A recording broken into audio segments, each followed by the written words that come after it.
एक छोटे से गांव में एक प्यारा सा लड़का रहता था जिसका नाम अली था। अली हमेशा मुस्कुराता रहता और दूसरों की मदद करना उसे बहुत पसंद था।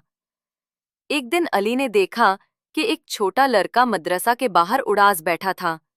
उसके हाथ में तख्ती थी जिसमें कुरान की आयतें लिखी थीं, लेकिन उसे समझ नहीं आ रही थी। अली फौरन उसके पास गया और प्यार से कहा, चलो मैं तुम्हें समझाता हूँ। अली ने उसे हर लफ्ज समझाया और धीरे धीरे वो छोटा लड़का समझने लगा।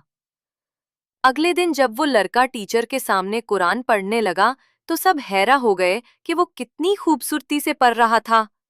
उसकी आंखों में खुशी थी और दिल में हौसला। ये सब अली की मदद की वजह से हुआ। रात को अली जब घर जा रहा था तो उसने देखा कि मस्जिद बिल्कुल अंधेरी है और लोग परेशान हैं।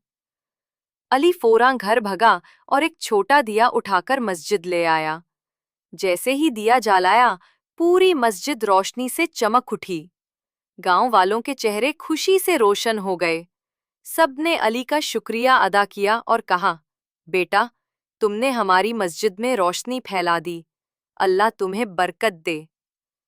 जब अली घर आया तो उसकी माँ ने प्यार से कहा, बेटा, मदद सिर्फ चीजें उठाना नहीं होती। मदद का मतलब है दूसरों के काम आना, उनकी जिंदगी आसान बनाना। अल्लाह उन्हीं बच्चों को पसंद करता है जो सबकी मदद करते हैं। अली ने माँ की बात दिल में बसा ली और उसने फैसला किया कि वो हमेशा मददगार बनकर रहेगा। बच्चों, हमें भी अली की तरह हमेशा मददगार बनना चाहिए। छोटी छोटी मदद से दूसरों की जिंदगी रोशन हो सकती है।